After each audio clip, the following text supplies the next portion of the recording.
ওম শান্তি। প্ৰিয় আত্মিক ভাই ভনীসকল, আপোনালোক সকলোকে আজি এই পবিত্ৰ অব্যক্ত মুৰলী আন্তৰিক শুভেচ্ছা আৰু মৰমেৰে স্বাগতম জনাইছোঁ। আজি 9 আগষ্ট 2026। আজি আমি পৰম পিতা পৰমাত্মা বাপ দ্বাৰাই দিয়া এক অতি গভীৰ আৰু শক্তিশালী বাৰ্তাৰ বিষয়ে মনন কৰোঁচোন আহক। আজি মুৰলীৰ মূল কথা হৈছে মাষ্টৰ সৰ্বশক্তিমানৰ সমানৰ আসনত স্থিত হৈ ইজনে আনজনক উমং উৎসাহ দি সহযোগী হৈ ব্যৰ্থৰ সংকল্পৰ অকফুল বাবাক অৰ্পণ কৰি নম্বৰ 1 হোৱা পুৰুষাৰ্থ কৰা। আহক প্ৰথমে কিছু মুহূৰ্তৰ বাবে নিজকে শান্ত কৰোঁ। বাহিৰৰ সকলো চিন্তা অলপ সময়ৰ বাবে আঁতৰাই নিজৰ অন্তৰলৈ চাওঁ। মই কোন? মই এই দেহে নহয়। মই এটি শান্ত, পবিত্ৰ, শক্তিশালী আত্মা।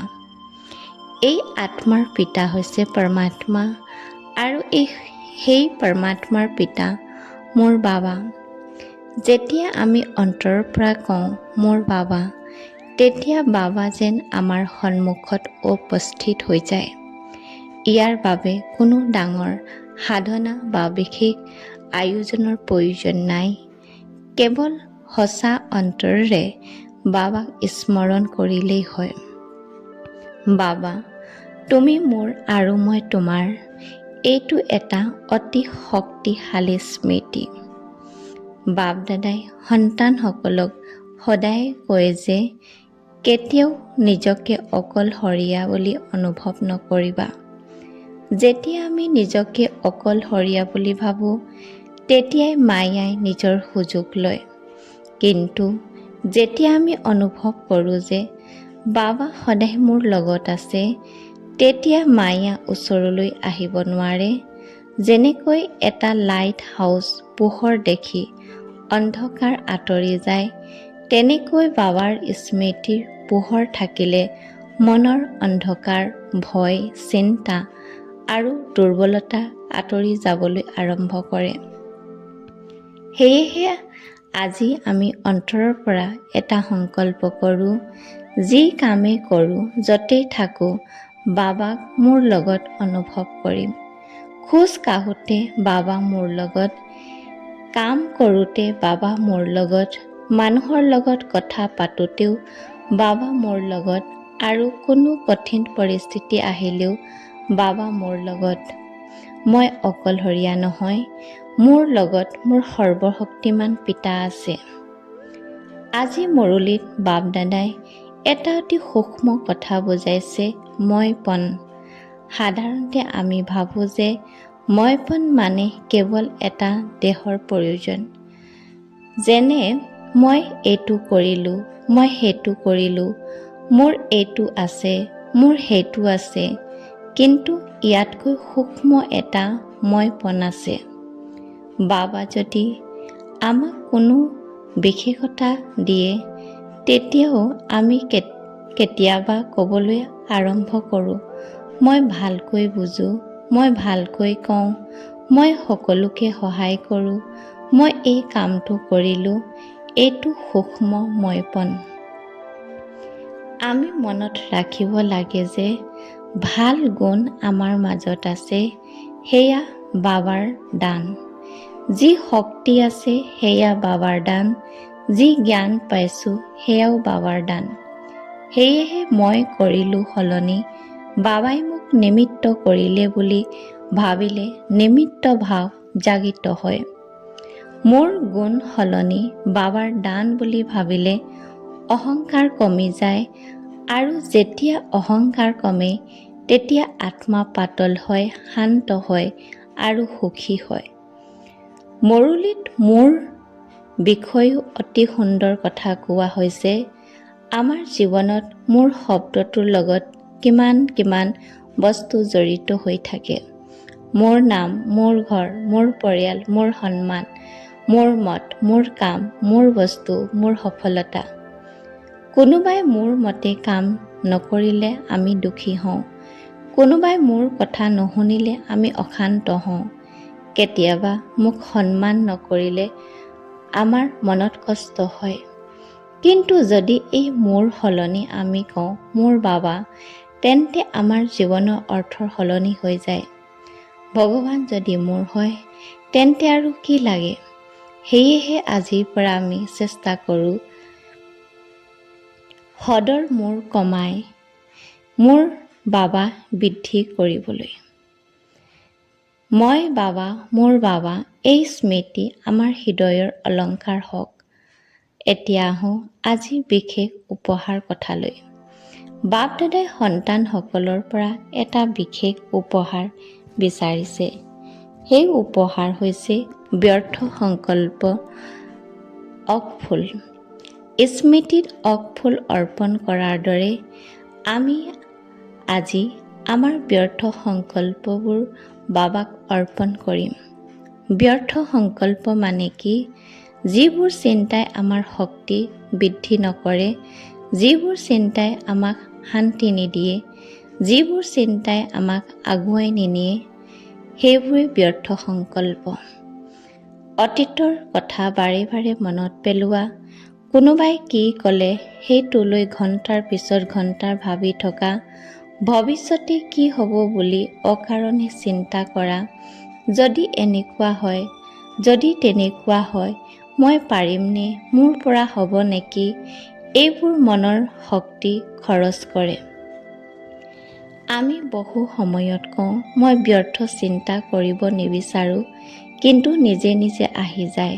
হয়, চিন্তা আহিব পাৰে, কিন্তু চিন্তা আহিলেই তাক ধৰি ৰাখিব লাগিব নালাগে। এটা চিন্তা আহিল, আমি তাক চাব পাৰোঁ আৰু ক'ব পাৰোঁ, এইটো মোৰ বাবে প্ৰয়োজনীয় নহয়, মই এই চিন্তাটো বাবাক দি দিলোঁ, তাৰ পিছত ফুল ষ্টপ। এই অভ্যাসটোৱে লাহে লাহে শক্তিশালী কৰিব লাগে। বাপ দাদাই কৈছে, এবাৰ দৃঢ় সংকল্পৰে নিজৰ ব্যৰ্থ চিন্তাবোৰ বাবাক দি দিয়া। তাৰপিছত প্ৰতিদিনে নিজকে চেক কৰা, মই বাবাক দিয়া বস্তুটো আকৌ ঘূৰাই লৈছোঁ নেকি? কিমান সুন্দৰ আত্মিক চেকিং। ৰাতি শোৱাৰ আগতে আমি নিজকে সুধিব পাৰোঁ, আজি মোৰ লগত কি চলিল, কিমান সময় ব্যৰ্থৰ চিন্তাত আছিলোঁ। মই কাৰোবাৰ বিষয়ে ব্যৰ্থ কথা ভাবিলোঁ নেকি?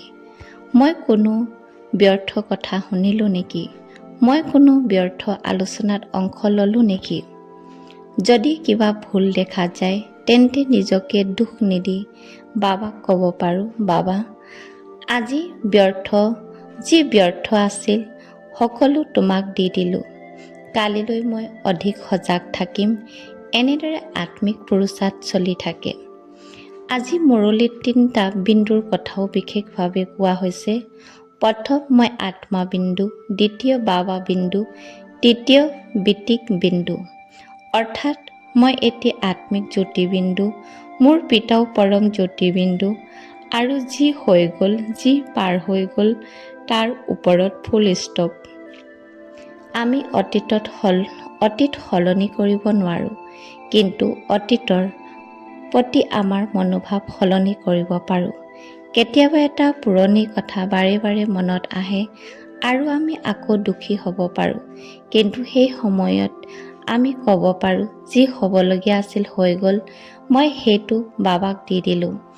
এতিয়া মই বৰ্তমানত থাকিম। এইটোৱে হৈছে অতীতক বিন্দু লগোৱা। বিন্দু এটা সুন্দৰ উদাহৰণ হৈছে টকা। এটা শূন্য পিছত আন এটা শূন্য যোগ কৰিলে সংখ্যা মূল্য বাঢ়িল, কিন্তু সঠিক স্থানত বিন্দু নাথাকিলেও তাৰ অৰ্থ সলনি হৈ যায়। তেনেকৈ আমাৰ জীৱনটো বিন্দু বহুত মূল্য আছে। এটা ছেকেণ্ড সঠিক স্মৃতি আমাৰ সম্পূৰ্ণ অৱস্থা সলনি কৰিব পাৰে। এতিয়া আমি নিজকে সুধোঁ, মই কোন? মই মাষ্টৰ সৰ্বশক্তিমান, এইটো মোৰ সমান। মই যদি সৰ্বশক্তিমান পিতাৰ সন্তান, তেন্তে মোৰ ভিতৰত শক্তিৰ অনুভৱ থাকিব লাগিব। কিন্তু বহু সময়ত সৰু সৰু কথাই আমাৰ সমান কঁপাই দিয়ে। কোনোবাই অলপ বেয়া কথা ক'লে আমি খং কৰোঁ, কোনোবাই আমাক কথা নুশুনিলে আমি অশান্ত হওঁ, কোনোবাই আমাক সন্মান নকৰিলে আমি দুখী হওঁ। তেতিয়া আমি পাহৰি যাওঁ আমি মাষ্টৰ সৰ্বশক্তিমান। সেই পৰিস্থিতি যিয়েই নহওক, আমি নিজৰ স্বমানলৈ উভতি আহিব লাগে। মই মাষ্টৰ সৰ্বশক্তিমান, মই পৰিস্থিতিৰ দাস নহয়, মই মোৰ মনৰ মালিক, মই মোৰ সংকল্পৰ মালিক, মই শান্তি সৃষ্টি কৰিব পাৰোঁ, মই ক্ষমা কৰিব পাৰোঁ, মই সহায় কৰিব পাৰোঁ, মই আনন্দ বিলাব পাৰোঁ। এই স্বমানত স্থিৰ থাকিলে পৰিস্থিতি সৰু যেন লাগে, কিন্তু স্বমান পাহৰিলে পৰিস্থিতিও ডাঙৰ যেন লাগে।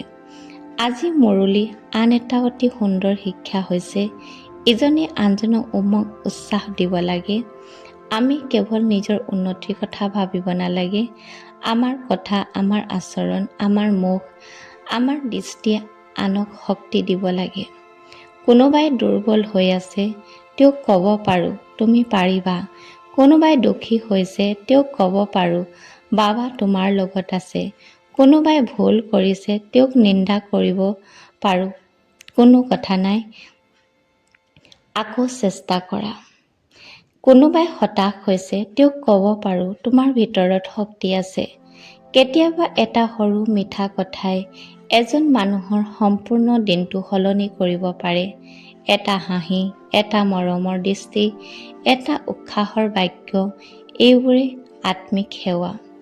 সেয়েহে আমাৰ মুখেৰে যেন সদায় শক্তিৰ কথা ওলায়, নিন্দা নহয়, অভিযোগ নহয়, ভয়ৰ কথা নহয়, ব্যৰ্থ আলোচনাৰ কথা নহয়। আমাৰ মুখেৰে ওলাওক শান্তি, প্ৰেম, সহযোগ, উৎসাহ আৰু আশাৰ কথা। বাপ দাদাই সন্তানসকলক নম্বৰ 1 হোৱাৰ প্ৰেৰণা দিছে। নম্বৰ 1 মানে আনক পিছ পেলোৱা নহয়। নম্বৰ 1 মানে হৈছে নিজৰ শ্ৰেষ্ঠ ৰূপত উপনীত হোৱা। আমাৰ 4টা বিষয় আছে, জ্ঞান, যোগ, ধাৰণা আৰু সেৱা। আমি অন্তত কোনো এটা বিষয়ত নম্বৰ 1 হ'ব পাৰোঁ। যদি মোৰ জ্ঞান ভাল, তেন্তে জ্ঞানত নম্বৰ 1 হোৱাৰ চেষ্টা কৰোঁ। যদি মোৰ যোগ শক্তিশালী, তেন্তে যোগত নম্বৰ 1 হওঁ। যদি মোৰ ধাৰণা শক্তিশালী, তেন্তে ধাৰণাত নম্বৰ 1 হওঁ। যদি মই আনক সুখ দিব পাৰোঁ, তেন্তে সেৱাত নম্বৰ 1 হওঁ।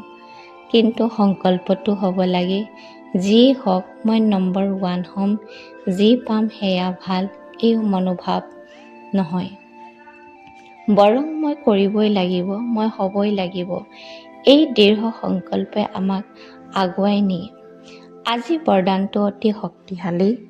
সংশয়ৰ সংকল্প শেষ কৰি মায়াজিত হোৱা, বিজয় ৰতন হোৱা।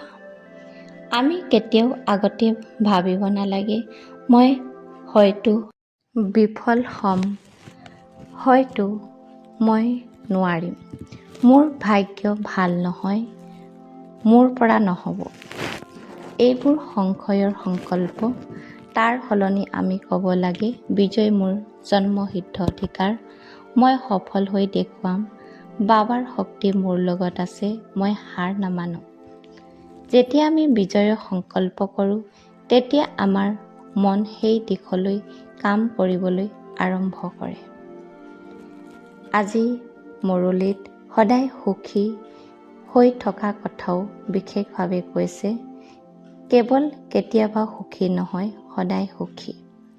আমাৰ মুখখন যেন আমাৰ ভাগ্যৰ পৰিচয় দিয়ে। কোনোবাই আমাৰ মুখলৈ চাই যেন ভাবে এই আত্মাজন নিশ্চয় ভাগ্যৱান। আমাৰ মুখত সদায় চিন্তা, খং, অভিযোগ আৰু হতাশ যদি থাকে, তেন্তে আনৰ দুখ অৰ্থাৎ আনৰ সুখৰ পৰিচয় কেনেকৈ দিম? সেয়েহে সুখী মুখটো সেৱাৰ এটা সাধন। আজি বাবাই আমাক এটা মিঠা কথা সেৱা কৰাৰ কথা কৈছে। আমাৰ শান্ত আচৰণে সেৱা কৰিব পাৰে, আমাৰ সহনশীলতাই সেৱা কৰিব পাৰে, আমাৰ সুখী মুখে আনক বাবাৰ পৰিচয় দিব পাৰে। সেয়েহে আজি আমি সংকল্প কৰোঁচোন আহক, মোৰ মুখে সেৱা কৰিম, মোৰ চলনে মোৰ ভাগ্য দেখুৱাম, মোৰ জীৱনে বাবাৰ পৰিচয় দিম। সকলো আত্মিক ভাই ভনীসকললৈ বহুত বহুত শুভকামনা আৰু শুভেচ্ছা। আপোনালোকৰ জীৱন সদায় শান্তি, পবিত্ৰ, শক্তি, আনন্দ, সফলতাৰে ভৰি থাকক। ওম শান্তি, ওম শান্তি, ওম শান্তি।